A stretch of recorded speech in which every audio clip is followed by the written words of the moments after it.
Hello and welcome to today's event held by the Inspiring Workplaces Group. I'm Matt Manners, CEO and founder of said group, and it's great to be back. Just talking to the team and going, feels like it's been a while since we've done one of these, one of our power hours. Purposely put our content starting in springtime in the Northern Hemisphere and running through to the end of the year. So whilst we might have had a bit of a pause, we have another 5 of these or 4 of these. We have our summer series coming in July, which is 2 shows a day, every day for 1 week. And our 24-hour event called the Workplace Inspire-a-thon, which is coming October, and lots of other things in between. We're announcing our UK and Ireland and European Inspiring Workplaces a week tomorrow, then doing another announcements across Asia, Middle East and Africa, Latin America, and then on to North America and Australasia in the next 2 months as well. So lots of recognition of great places to work in the next couple of months, so keep an eye out for that. But to today, the sun is shining in England, so spirits are high. It's been a long winter, as George Harrison sang once, I think. And welcome to today's Power Hour of the 6-part series. Throughout the year, we hold conversations on the 6 elements of our compass model.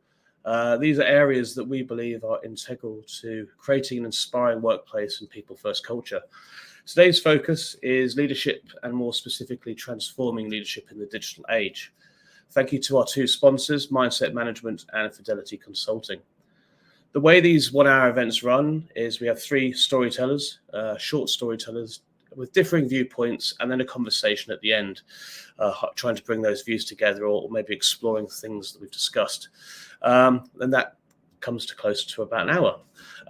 We have 2, sadly, one of our great speakers couldn't make it today, so we're going to have 2 great storytellers for you, and I'm going to join the conversation this time at the end. Areas that we'll be discussing, the importance of data-driven leadership, development and steps to develop and validate a data-driven leadership capability model, exploring the impact of disruptive technologies on traditional employment models, and unveiling how leaders can use the potential of AI, virtual realities, and decentralized work models in transforming the future of work, and navigating organizational change amidst ever and rapidly evolving landscapes.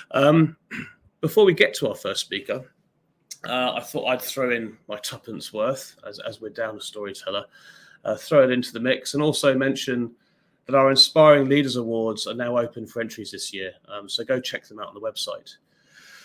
But to my quick view on it all, whether it be the digital age or the Stone Age, fundamental traits of inspiring leaders still ring true. And for me, they're basic human characteristics of having things like empathy, being kind, compassionate, listening, giving people a voice, showing respect, caring, and many more.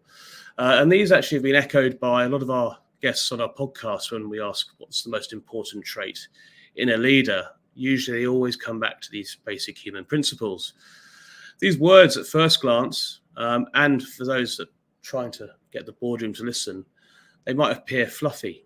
But what's fluffy about treating a person like a human being, making them feel special, like they truly belong to a team and a wider organization? Caring, for example, doesn't mean fluffy at all. It could actually be caring enough to communicate a role might not be the right fit for someone. The organizations and its values over time might not align with theirs anymore. So making that hard decision for them to move on, to be more fulfilled elsewhere, caring to make it better for them and the organization. So basic human principles within leadership can deliver a hell of a lot for both the individual and the organization. And that also goes for leaders themselves, to be open to and to allow others to reciprocate these values and characteristics upon them at the top. Constant studies about how our leaders are burning out quicker and more regularly than ever before. So the benefits can be huge, and that's why we think it's an integral part of any inspiring workplace and why we're having the conversaan today. And enough of my thoughts. Let's get to our storytellers. And the first one for today, Professor Llewellyn Van Zyl, Chief Solutions Architect at Mindset Management. Llewellyn is a positive organizational psychologist and internationally recognized expert in enhancing talent and well-being through data-driven, strengths-based talent assessment and development initiatives. He's also been on a speaker before for us, so we're welcoming him back. He leverages 15 years of expertise spanning both academia and industry to bridge the gap between cutting-edge behavioral science and organizational practice. As a consultant and organizational psychologist, he's founded and led a successful management consulting firm that partnered with various Fortune 500 companies and has published over 100 scientific articles that pioneered new frontiers in data-driven technology enablement methodologies. His talk is entitled Data-Driven Leadership, an absolute huge brain on the topic, and can't wait to hear what he's got to say and talk us through. So without further ado, please welcome Llewellyn. Hello, sir. Hello. Thank you so much. Can you guys hear me? We can. Oh, perfect. I must admit, it was a bit shocking to see Joss's presentation slightly before mine, so I feel a little bit overwhelmed here. So hopefully I can be a good opening act for the main attraction today. Oh, it'll be fantastic. And I'll be back soon. So over to you. Thanks. So my talk is about data-driven leadership development and leadership development initiatives. So I kind of want to start just to tell you a little bit of story about my very first client. In 2010, fresh out of university, just got registered as a psychologist, entering the big world. My first client was this a fintech startup that was transforming into a scale-up. So over the course of around 3 years, they hired about 450 employees. So in a period of 3 years, 450 employees, you can imagine the chaos that went on. And of course, there was a finance department, a marketing department, and even an HR department kind of stepped up. So the HR department, with all of its bells and whistles, started to initiate various initiatives. And one of them was, of course, related to leadership development, right? So they went into the literature and they found these amazing models for leadership capability and these leadership competency frameworks. And they started to develop what they called fit-for-purpose solutions and training methodologies and these types of things. So people, of course, were hired, managers were hired based on this profile, development activities were centered around this profile, also promotion activities did. But you know what the problem is? They still sat 3 years later with very high levels of talent turnover, employee engagement was the lowest that they ever were, and the performance was staggering. So despite having this very strong leadership model, so everybody that they're hired is like fitting this profile, people were still suffering. They were still leaving. Exit surveys showed, exit interviews kind of showed that leadership was the main issue within the company, because we know the whole trope about people leave organizations, not managers, is a going trend. So all of these leadership development initiatives were centered around these models. So why did they have this absolutely amazing model, theory fit directly from the textbooks, but yet people were still leaving? Everybody matching this profile, but people are still leaving. People are still disengaged. So at the core of this, they asked me, can you help us solve this problem? Because we clearly have one in place. And after lots and lots and lots of investigation, we kind of found that this leadership capability model that they had, perfect on paper, did not relate to anything that was important for them. No personal performance, no organizational performance metrics. And this is kind of a trend that we see across the industry. So how did we go about changing and solving this problem? And I hopefully to take your hand today to kind of show you every step of the way that we took to try and help them to get to a leadership capability model that actually did work, so they can structure intervention stuff around these competencies and capabilities to actually show real world ROI. So it goes without saying that people around the table here kind of know that leadership is a crucial factor for organizational and individual success. Like I said, people leave organizations, they don't leave managers. It is a core driver of self-related performance, of employee engagement, of staff turnover, and etc. So it's a very important metric. But it's also one of the biggest risk factors that we have. Because if you have poor leadership, you will have poor morale, you'll have poor performing employees.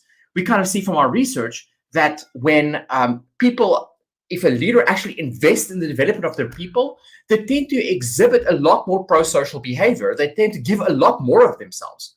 You hire a person for 40 hours a week, but you actually want them to stay and actually work for you for 60 to 80 hours. So how do you buy those 20 to 40 hours of extra work?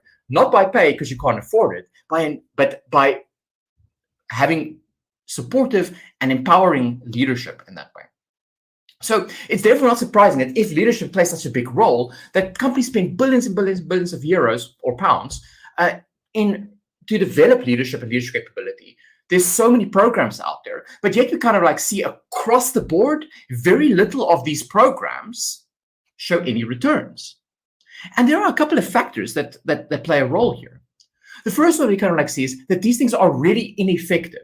The reason why is that when we do an assessment, for example, doesn't matter if it's job demands and resources or capability or whatever the case might be, or climate studies, like the information that we get only gets delineated or the solution I get generated like around 2 or 3 months afterwards. We do an assessment, we do a report. 3 weeks later, a month later, we get to HR with a solution strategy. A month later, we come up with an idea of how to address the problem. A month later, it's approved by ExCo. A month later, we implement the strategy. By that time, the problem has already escalated into something a lot bigger than themselves, or it is already, or new problems kind of started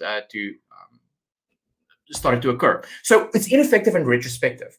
And then what people kind of like do, and we're all guilty of this, we go off the shelf and say, oh, we need something around EQ or communications training. Oh, mindset management is a nice solution for this. Let's take this and give it to our people, right? So we take these off-the-shelf problems, solutions, implement it into our organizations. We really hope that these things are going to work. But we know one-size-fits-all models don't work. We need hyper-personalized interventions that's tailored to the individual's specific needs within that context. The problem is these things are super expensive.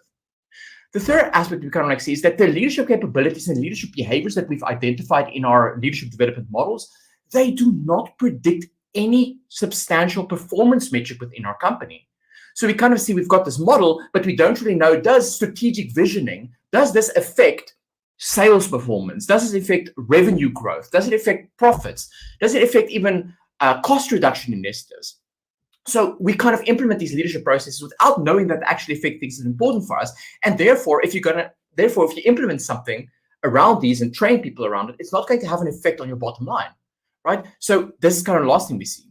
And the last aspect, the last problem that we kind of like see is that leadership development initiatives are all structured around being events. Like it's a one-off training or a one-off thing, but it's not a process. It's not embedded within the organization's DNA. But underlying all of these aspects is the fact that the decisions that we're making is not based on real-time data, right? So the lack of this data-driven decision-making approach is what's causing all of these leadership capability development initiatives to kind of fall flat.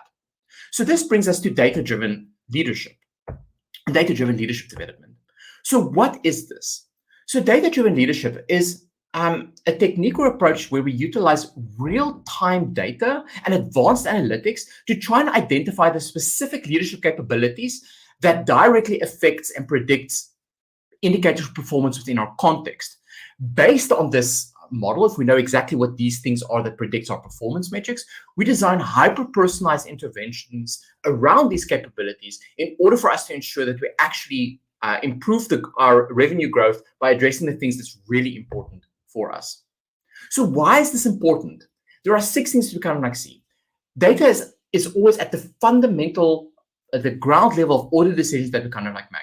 Because one, it provides us with a roadmap. So if we, for example, if you think the traditional JDR, job demands resources model, if we see that workload is a major issue, if we address workload, we know it's going to improve our engagement and decrease burnout, which in effect will enhance mental health and performance. So it gives us that roadmap to follow on which we can build our interventions.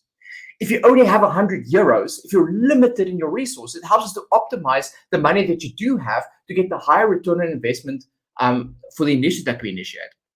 So we are all, if you think about, for example, in HR, we all have to do constantly a lot more with a lot less. Right? So it's trying to help us to optimize the amount of resources that we have so that we can actually get more bang for our buck. Data can also help us to anticipate future development needs. So looking at, for example, how people are searching on the intranet on their internal systems for certain questions, it can kind of help us identify learning development needs before they're actually needed. And it also helps us to identify what our current strengths and our current talent bench strength is so that we can see where the gaps are that we need in order to kind of help us do that next level of performance, or to help us to anticipate future organizational needs. So it provides us with real-time intelligence. So we can see at the moment what we have, what we don't have, what's working, what doesn't work. Given the fact that these capabilities that we're going to be talking about in a minute directly predicts performance, you don't have to go and use fluffy metrics and like Phillips ROI and try to quantify the impact of a training course and trying to sell it back to people. No, you can directly see if people engage in this training exercise, it will directly impact sales performance, will directly impact revenue growth, things that are important for you without having to fake quantify things to sell the importance of our initiatives. And finally, given the fact that we know exactly what the issues are and exactly know what your capabilities are and what your needs are, we can help to create hyper-personalized learning journeys and learning interventions. So how do we kind of do this? There are 3 steps that we kind of need to take. The first step is we have to develop a data-driven leadership capability profile. And I'll go into all of these things in a little bit more detail. The second part is if we know exactly what our capability profile kind of looks like, and we know that it does predict organizational performance, then we can start developing, testing a roadmap. So how do we get from Eindhoven, from the Netherlands to Berlin? What's the fastest route for us to get there out of the 10,000 that we have? So we can develop and validate this roadmap. And then finally, if we've got the profile, we know it works, we have the roadmap where to go, then finally we can choose the car to get us there. We can finally develop these interventions that can kind of take us from where we are now to where we want to be. So the first step is to create what we call like a data-driven leadership capability profile. So as I've mentioned before, organizations must really understand what constitutes excellent leadership within their unique context. The reason why my first companies, my first clients, interventions didn't work is because they took off-the-shelf process from Deloitte and said, this is a nice capability model and it's important for us because all of the fintech scale-ups are utilizing this process. And that's why it failed, because this model was not applicable for them. It wasn't tailored to their unique context and their unique needs. A leadership capability model framework kind of like outlines the key competence experiences, values and abilities that leaders kind of like require within this context to perform a lot better. So when we talk about a data-driven leadership capability profile, these are analytically driven. So we utilize empirical data from different sources to kind of figure out what these competencies are that's actually important for us, so that we can start to align our organizational hiring practices around this. So there are four things. The first one is we have to understand the organization's context. This is the most important aspect when it comes to designing this capability profile. What we usually do is we utilize something called like participatory action research, where we kind of get executive leadership involved and kind of brainstorms stuff around the idea, but what does the organization's current environment look like? What are the political, geopolitical factors? What are the external, internal factors affecting performance at the moment? And where is it this company is kind of going? So really understanding what the values and the mission and the vision is, but also what the drivers are, and also understanding the environment in which it functions. Here we really try to understand the operating model and the challenges attached to this business, to this company. So a definition of leadership capability within this context is then co-constructed between the different executive leaders, so that we can have a formative understanding of what leadership looks like within that system, and also understand how the values play a role there. The second part is that, okay, once we kind of like know a broad idea of what the context is in which the organization functions, we have to go look at high-performing leaders, people within the company that's already doing exceptionally well, right? And figuring out what are they doing differently than others. So how do we do this? We tend to follow them around. We have structured interviews and focus groups. We job shadow. We evaluate their KPIs. We look at past assessment data that they have. We looked at all of these different sources of information so we can get a clear understanding of why they are performing the way in which they do. These high-performing leaders serve as an invaluable source of knowledge to us to try and help us understand what actually constitutes performance within that context. So in this specific focus, we try to really identify what the core functional behavioral competencies are that they're exhibiting. We also look at the past experiences that they've had. So remember, past performance in my field, organizational psych, there's only one constant: past performance predicts future performance when we control for the context. So we look at their career trajectories, what they've had in place, their accomplishments. So a very important factor. We also look at things like their cognitive abilities and things like their learning potential and these types of aspects, so that we can kind of get a clear idea of what makes them different from other leaders within our company. Okay, so once we have all of this information together, we do thematic content analysis. We try to identify all of these main drivers of performance or leadership success within that system. The next part is, now that we kind of like know what the context is, we understand what high performance are doing, we also have to understand what the organization's values are. So here we try to translate their values. If you talk about like we want to inspire, we want to co-create, we want to be innovative, these are values. How do we translate these things into measurable metrics? Because we're going to have to assess people against this stuff later. So because organizational values kind of like define the culture and the climate of the company, it also defines the contributions that leaders are going to make. And therefore, it affects how the organizations are going to function. So we have to align our organization's values and our growth goals to our leadership capability model. Now that we have all of this place, we can finally construct our capability model, where we integrate all of the information that we kind of like already have. So here we kind of look at, we cluster kind of like these things into two things: leadership performance and leadership potential. When we talk about performance, it's what they're doing right now. So we have competencies and leader experiences, and we talk about performance, we talk about things that, when we talk about leadership performance, we talk about competencies and experiences, things they're doing here and now. If we talk about leadership potential, we talk about where they potentially can go, and here we look at their abilities and their values. And I'll show you how this looks like in a moment.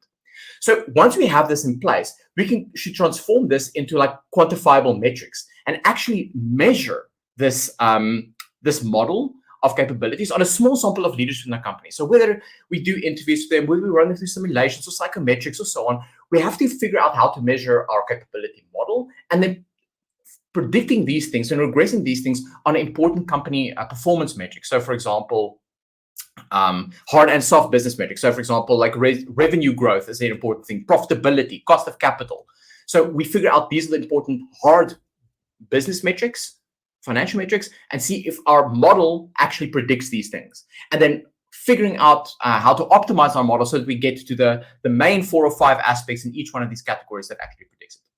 And the final step is, once we have a validated model, we then workshop it between different stakeholders in order to get their buy-in. So this is kind of an example of a leadership capability matrix that we've developed for a very large petrochemical company a couple of years ago. So we had the opportunity to run around about 13,000 of their leaders through our talent development centers based on this model. So we figured out that competence and experience. Under competence, we kind of have different competencies that we just cluster under leading myself, leading my team, leading my business, and leading innovation. I'll show you that in the next slide. Under leadership experiences, we kind of found that leadership accomplishments, so how many accolades have they kind of had over time, like these were good predictors. We found that relating to others was a big driver, given the collectivistic nature of in which they were functioning, and career progression. In terms of abilities, they did more cognitive-oriented stuff. We kind of found their model was built on learning potential and agility, not cognitive, not intelligence, but agility. Verbal and abstract reasoning were important drivers here, decisiveness and storytelling. And the company's values were forward-thinking innovation, drive for expertise, commitment to excellence, and respectful collaboration. So we then kind of measured these things through psychometrics, through interviews, and etc. And we then kind of predicted these against hard organizational metrics. So we looked at financial performance as an example. And financial performance here was looked at the delta revenue growth between, because it's this country's largest contributor to their GDP. We wouldn't say which country it was and which company it was, but we looked at their annual statements they publish every quarterly, and we looked at the delta revenue growth. We looked at net profits. We looked at reduction in cost of capital. When we looked at customer retention, this is also looking at things like repeated reinsurance over a couple of times, and customer loyalty. And shareholder value was measured by looks at cash flow, earnings per share versus, and also projected versus earnings, realized earnings. And employee outcomes were things that we actually measured in the sample, like work engagement, meaningful work, and so on. So we found that our model predicted hard organizational performance metrics really strongly. So the beta value here tells us if it can go to a maximum of 1. So you can kind of like say that it's for every 1 unit increase in our model, if we can improve your capability by 1 unit, 0.7 0.7 increase we'll find in organizational performance. So that's quite significant. Just a side note, interesting enough, we also had soft performance metrics, so HR performance score, so you and your performance metric. And we found no relationship between our model and HR metrics. And we also found no model between HR performance metrics and organizational performance. We kind of know this is the case because once your rewards and recognition system is attached to your performance management system, then it becomes a political tool. And then this thing is not valid anymore. So just an interesting side note. Okay, and this is just an example of the competency profile that underpinned this area. So we kind of found that these were all of the drivers of performance or of leadership capability within that context. So now we have our capability model in place. It's validated, it's in place, it works, it predicts the things that's important for us. Now we have to build this data-driven roadmap, right? So we have to construct this predictive process model that helps link these employee experiences, these employee behaviors to organizational metrics. And I bet everybody kind of like is very familiar here with the job demands and resources framework, which talks about job demands, which are things that's like workload and work pressure and these things, predicts is likely if you have high work demands, you're going to have high level of burnout. If you have high level of burnout, you're going to perform a lot worse. If you've got high resources, like a lot of peer support, you're going to engage a lot more. If you engage a lot more, you're going to perform better, right? So that's kind of what the JDR model kind of tells us. So we kind of figure out in this context, what are the actual drivers, the actual demands? And we kind of here, you can have a top-down or a bottom-up approach here. What we usually do is we interview people, we run focus groups, do a climate study to really figure out what the core drivers and the core distractors are, so the core demands and resources. We then figure out a way to measure this. So we build our model around it, whether it's usually it's quantitative in a way. And we measure our entire model. So job demands, resources, engagement, performance. And we also then assess all our leaders against our capability model. So we then combine these two things together. So we create a structural path model that tells us the route that we're going to take. So this is kind of what I mean. So we measured in this in the financial services sector recently with the world's largest reinsurer. We found that in their context, work pressure, work overload, time pressure, and managerial relations was high demands in their case, and employee voice or psychological safety, team relations, or personal growth remain job resources. We know that these things predicted engagement, and these things were then directly linked to organizational performance. So this is, we measured their entire population on this model to establish these relationships. We then also measured their leaders around our entire capability model, right, to determine exactly how this affects our process. We kind of found that if people show high on this capability model, it buffers against the effect that high job demands has on engagement, and also it improves resource. If you've got a good leader, right, I'm more likely to have lower levels of work overload than if I have a bad leader in this case. So we measured this, and this is kind of what we found. In this model, all of our factors were predictive of organizational performance, and they did buffer, but these were the main drivers. We found that leading my team, leading innovation, relating to others, drive for expertise, learning potential, agility, and decisiveness were the 6 main things that predicted our performance a lot better than anything else that we have in our model. And it also showed to buffer, moderate these relationships a lot better.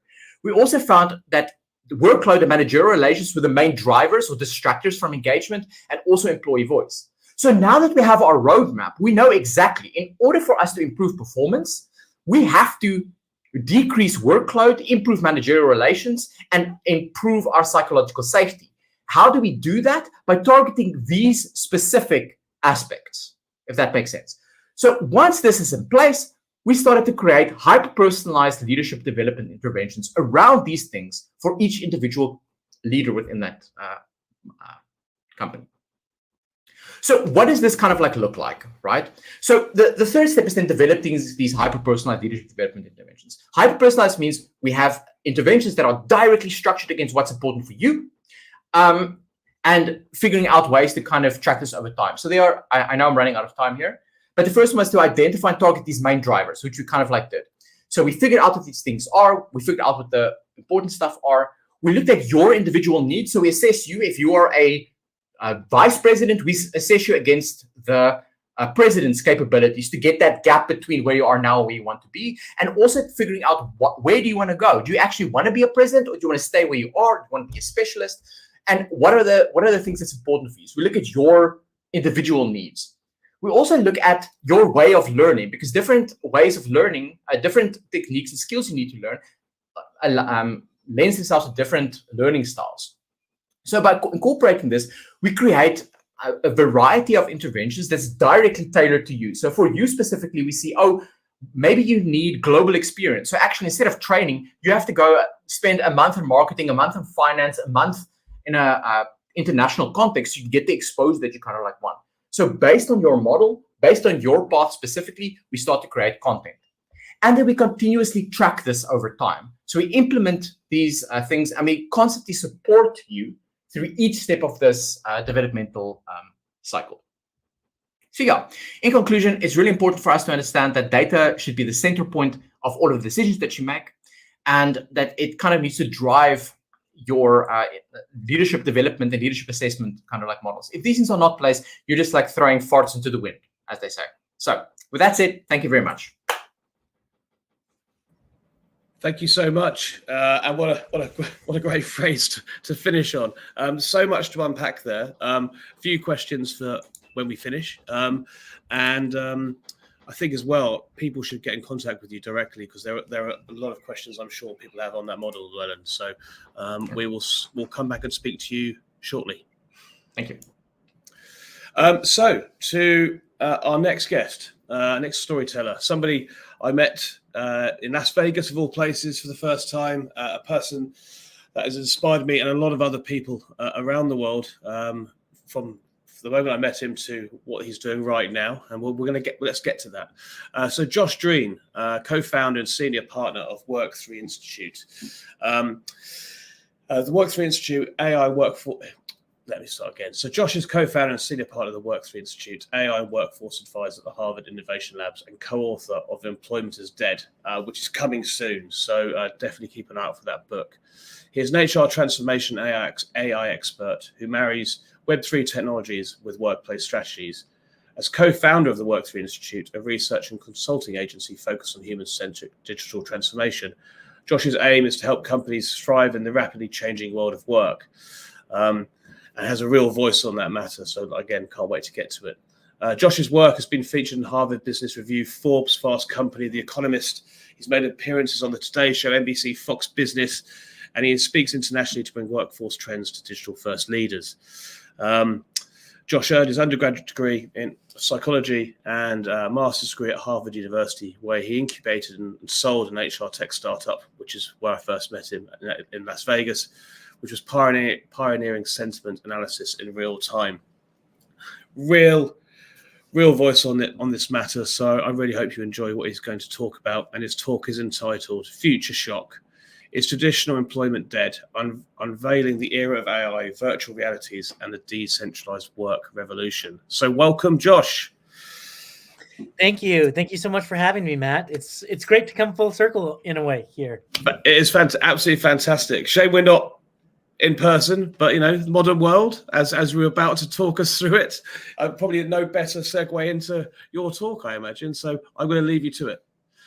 Yeah, great. Well, thank you, Matt. And I can't wait until our digital avatars are, meeting in the metaverse, if you will, which will be a fun kind of topic of discussion. And thanks again. I love the work that you do, Matt. It's inspiring to me, and I'm just glad to be here. Llewellyn, thank you so much for your presentation.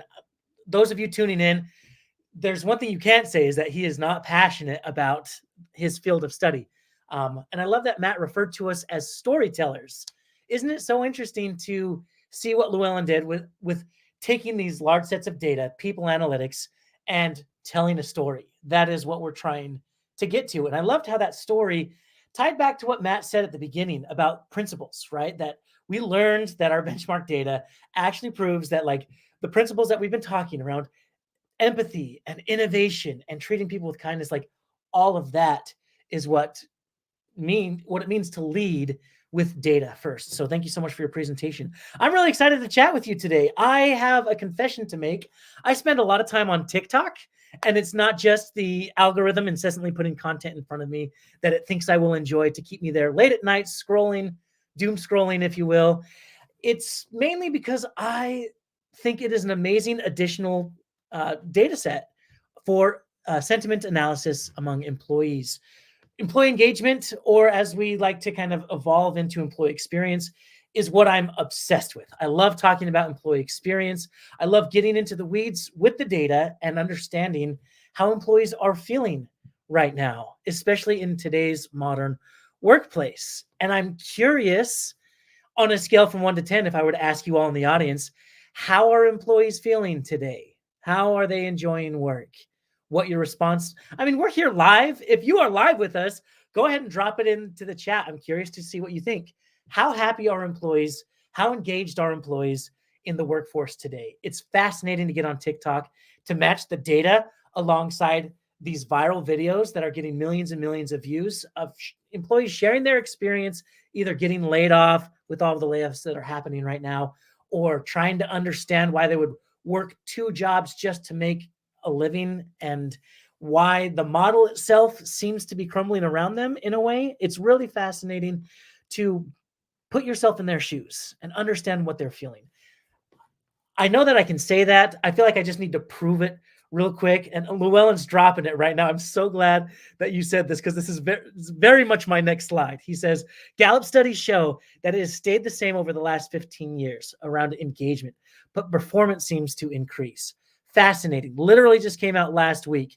This is Gallup's poll on employee engagement, and it just hit an 11-year low.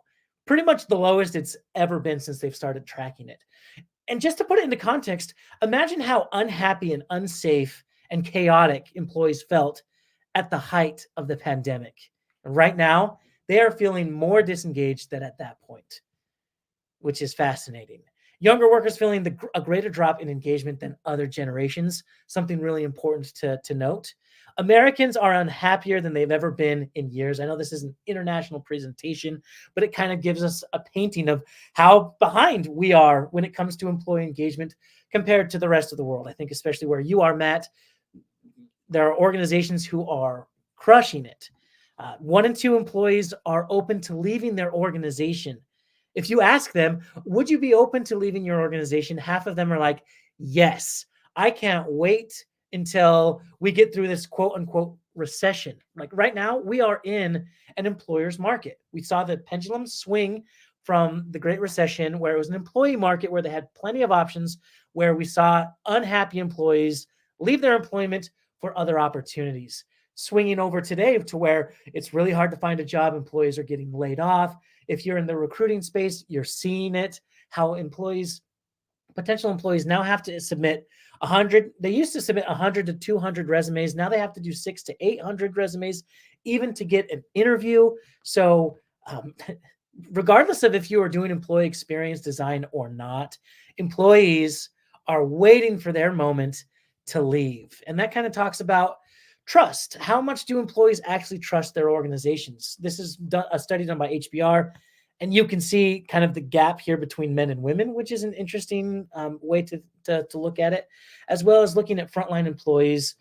Much less than half are engaged in the work that they're doing. So I hope at this point we can kind of paint the picture that employees are unhappy.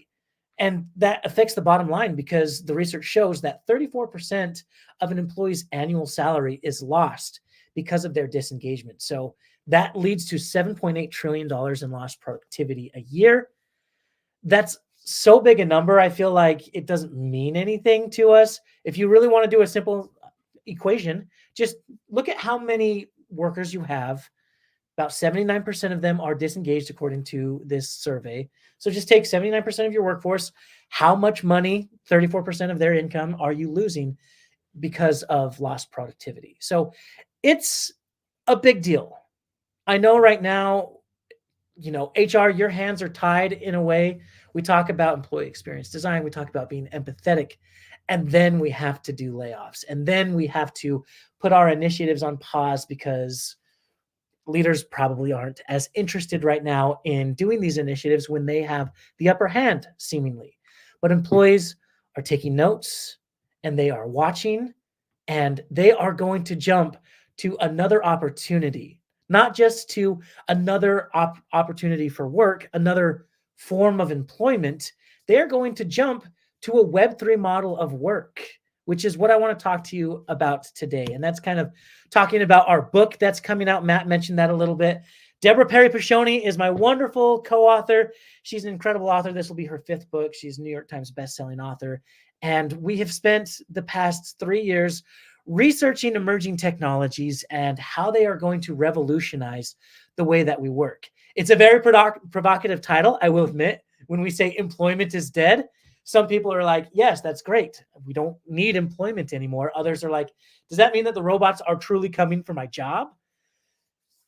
Well, let's jump in and find out, shall we? I just want to highlight, because Matt brought us to this, and I want to keep on this theme as we are talking about leaders and what they can do today.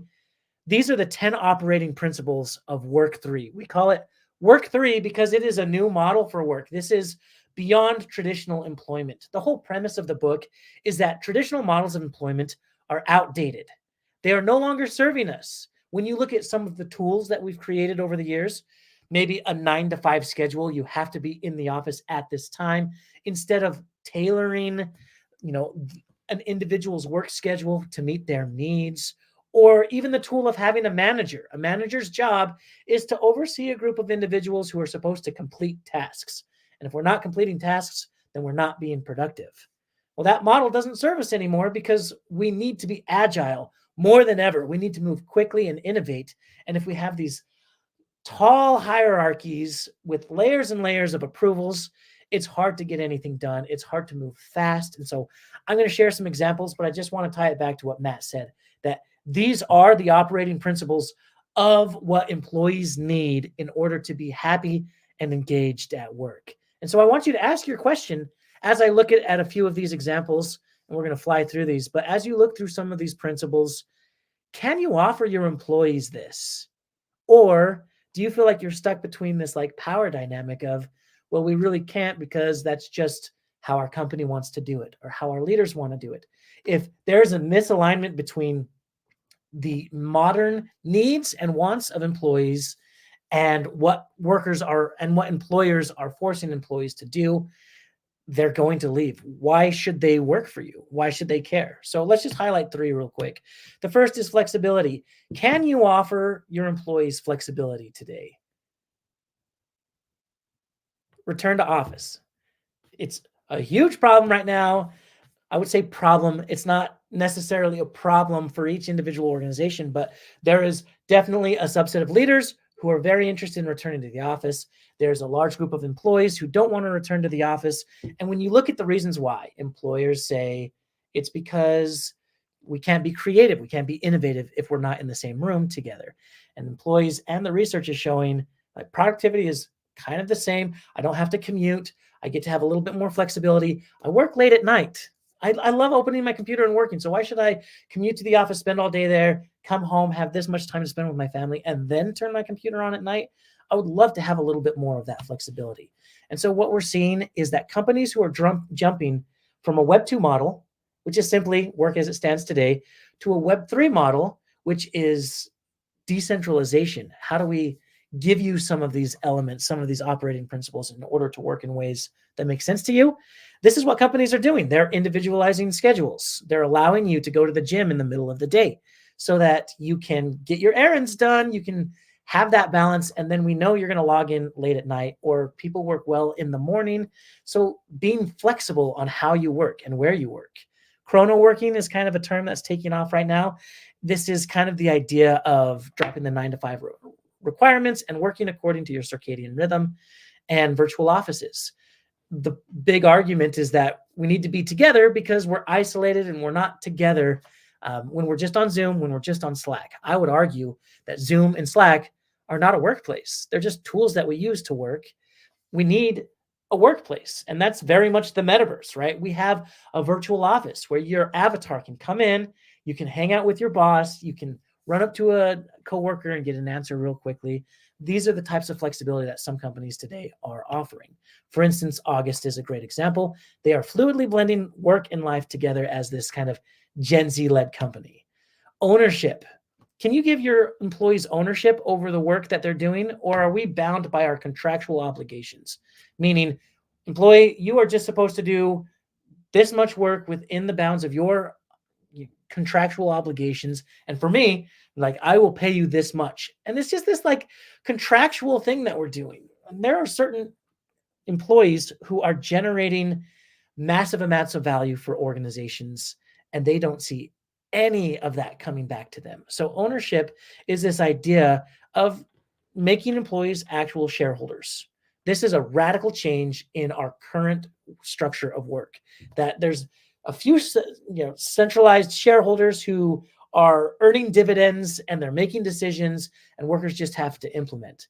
But if everyone is rowing in the same direction and everyone gets a piece of that pie, it's pretty impressive what can happen. And today, companies are realizing this, and they're offering, equity in the company.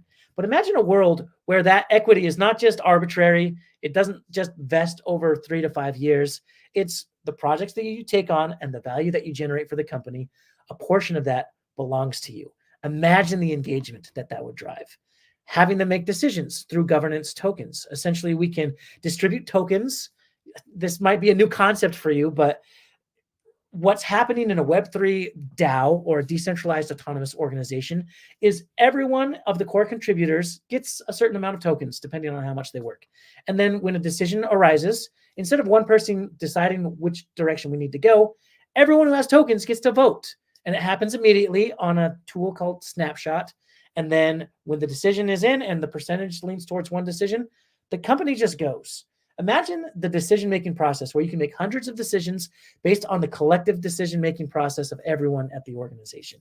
Pretty exciting. And then data ownership. Essentially, your data, the things that you do online, isn't just owned by Amazon or Meta. It's something that you own.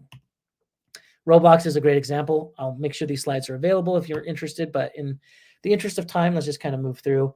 And then autonomy, giving employees true autonomy to work in ways that make sense to them. Essentially, decentralized decision-making, which we just talked about, allows you to make decisions based on your own. The idea of trustless trust is this buzzword in the Web3 world, which essentially is, you might think that it's like not a lot of trust, but the concept of trust but verify is now just verify, because it's on the blockchain. And now you can make decisions and you can trust the process. You can trust that you'll be paid. And this is a very interesting case study that just came out. Bayer Global just announced, the CEO, Bill Anderson, just announced that they are getting rid of mid-level managers and throwing out 99% of their handbook. Complete fire, I'm sure, for HR departments. But imagine that. They are a struggling company right now because they just posted the worst numbers in the last 10 years. And in desperation, the CEO says, decentralization is the answer.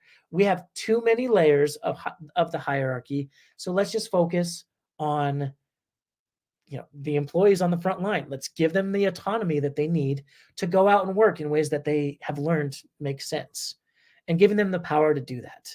That is the answer for them to turn the company around, because they can be more innovative. So will it work? We're yet to see, but the company is calling it dynamic shared ownership. So I'm not going to go into these. This is what we do at the Work3 Institute, is we help companies, digital first, human-centric companies who are interested in pushing into a new world of work. How do you get started today? So the first step that we take them through is, how do you pilot a DAO? I know a DAO might be a new term for you, but a DAO is essentially, it's a team of workers that are not driven by a boss. They don't have managers.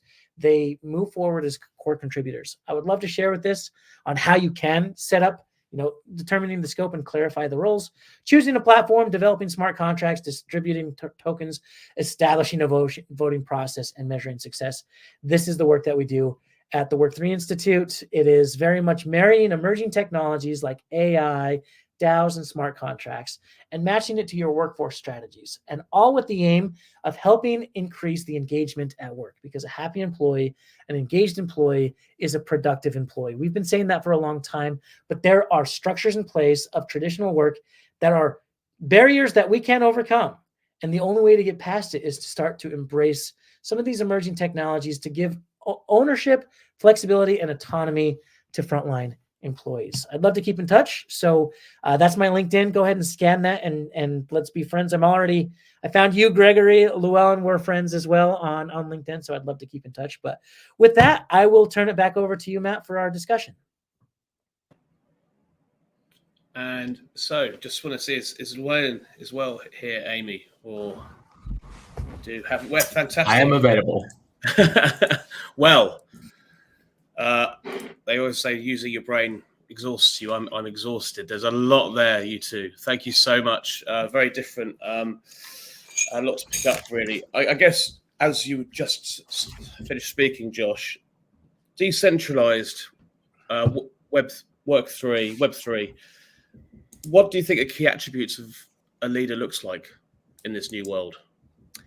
We move from kind of this like I am a manager and my job is management to becoming more of a facilitator.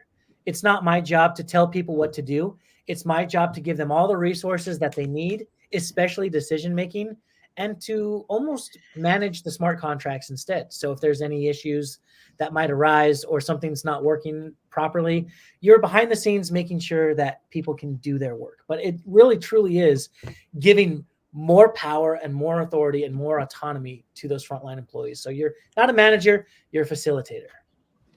Okay, because I'm fascinated by this, and Llewellyn, this is a conversation, so please just jump in if you've any views on this as well. So,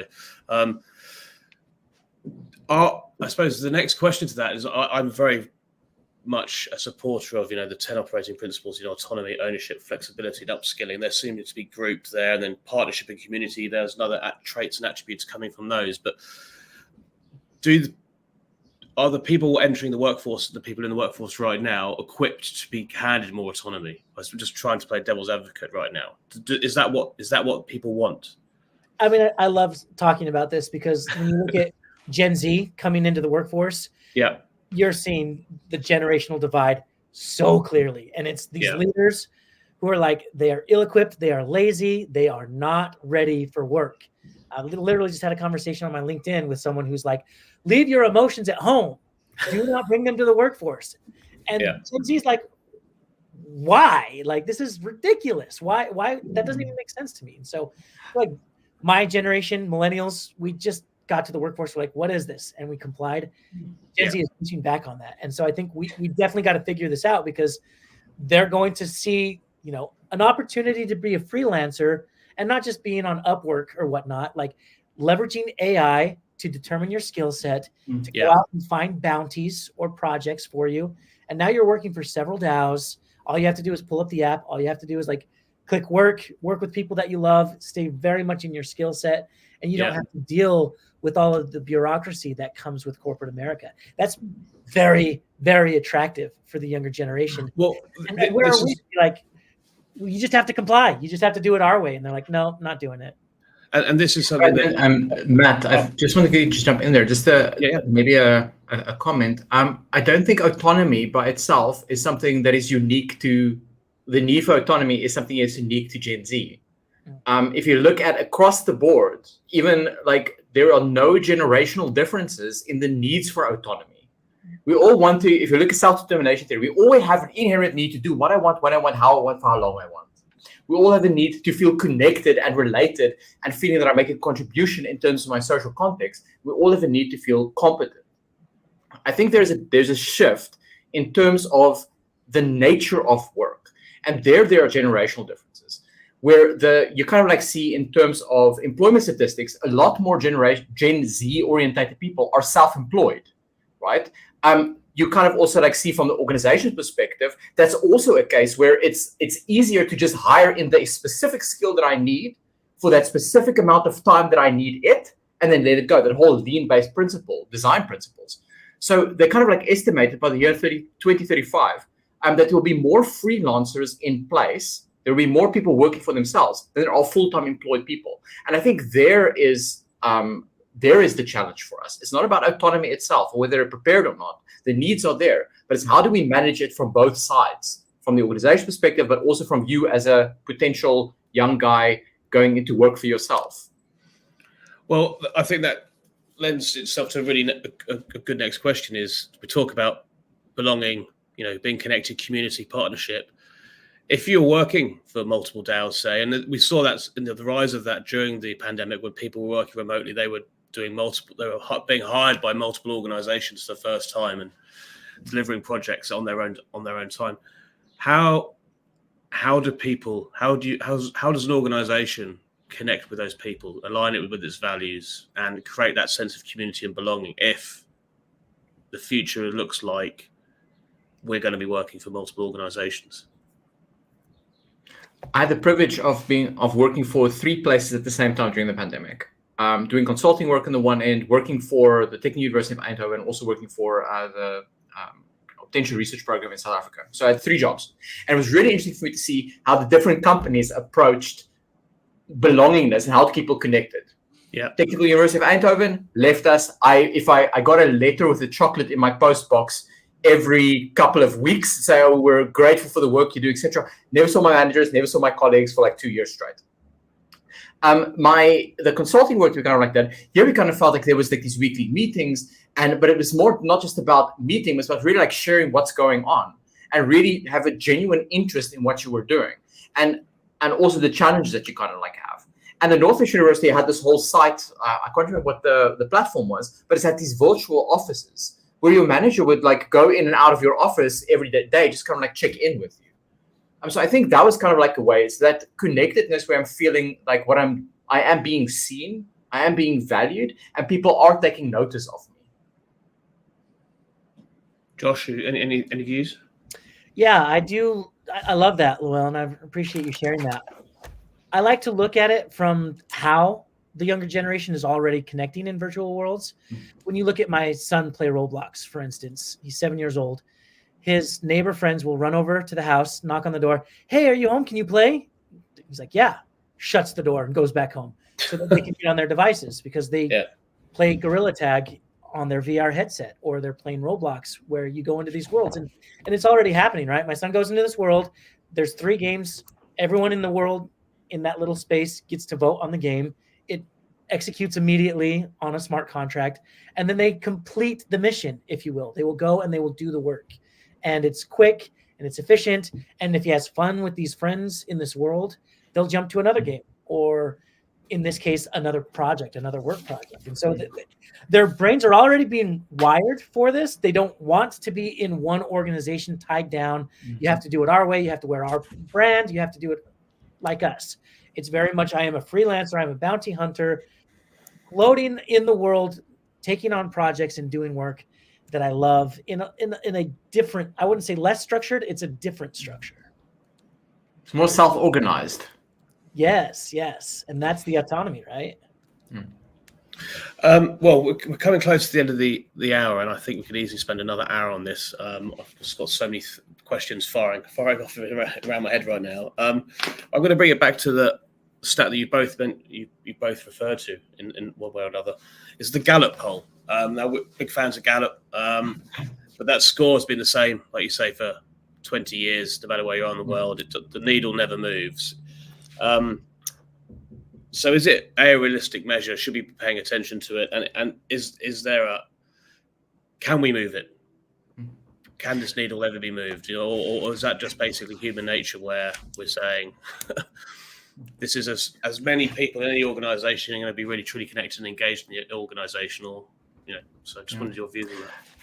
Matt, I think you're touching on a very sensitive topic at the moment. Like I'm not a big proponent of engagement. I've been academically researching it for the past 16 years. And I can tell you that the original assumption is that engagement by itself is a conduit for performance, right? We say engaged employee, happy employee is a productive employee, right? That's the assumption. There's only one academic study that tests this between Arnold Buck and one of his PhD students. And it was self-report sales figures. So it wasn't even actual hard data.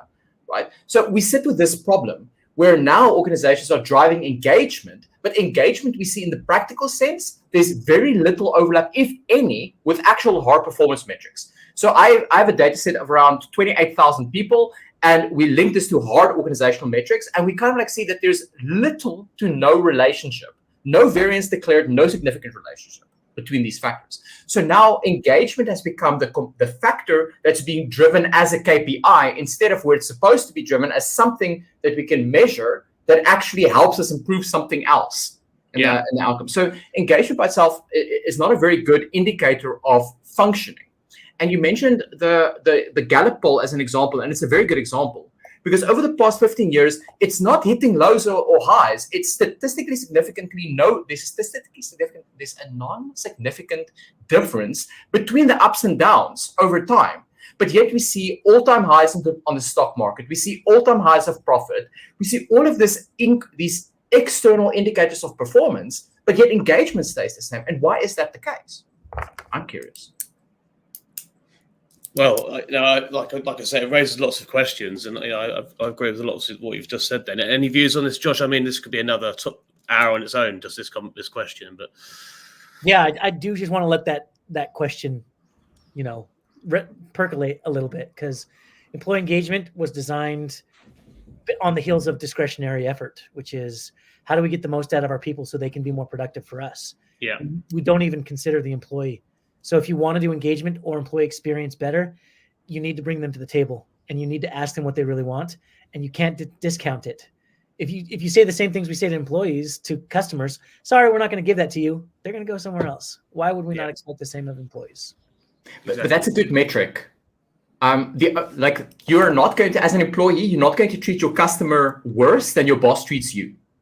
Right? So customer satisfaction, customer retention, NPS, these are the things that is a very good indicator of how functioning your organization, your leadership, and your engagement, and all of the employee stuff on the inside is going. So good point, Josh. So last question, and I just want to say thank you so much to both of you, and please, everybody, just reach out to both our storytellers today, because you can obviously tell they have a lot to say. They know a hell of a lot about this area. Which we can't pack into 1 hour, unfortunately. Put you on the spot. What's the most important trait or characteristic of an inspiring leader in your head, or what you've experienced in your lifetime? If you have to give it one word or one description of an inspiring leader, and I'll go to you, Llewellyn, first, as you spoke first. Let's go to Josh first. Let's go to Josh. Let's go to Josh first. Listen to your people with empathy. Fantastic. Brilliant. I think for me, it's the leader is people developer. If you invest in your people, they're more likely to stay, they're more likely to perform, they're more likely to give a lot more discretionary effort. So the ability to invest in other people's development. Fantastic. Well, thank you so much. I really, really appreciate it, as I'm sure our audience does too. And if you're not watching this on demand, it's going to be on demand very shortly. So, and please do reach out. Thanks again, Josh. Thank you very much, Llewellyn, and have a great day. All right. Thank you. And thanks to you for watching. Like I say, we've had a bit of a pause, but we've got a packed schedule for the rest of 2024. One of the big moments of the year is in about 3 weeks' time. We're actually going into our 10th year as a business, as an organization, recognizing inspiring workplaces. So there's going to be a lot going on in that 12 months, celebrating the 10 years and the people we've spoken to and will continue to speak to in the years to come. So thanks very much, everybody. Have a great day and speak to you soon. Cheers. Bye-bye.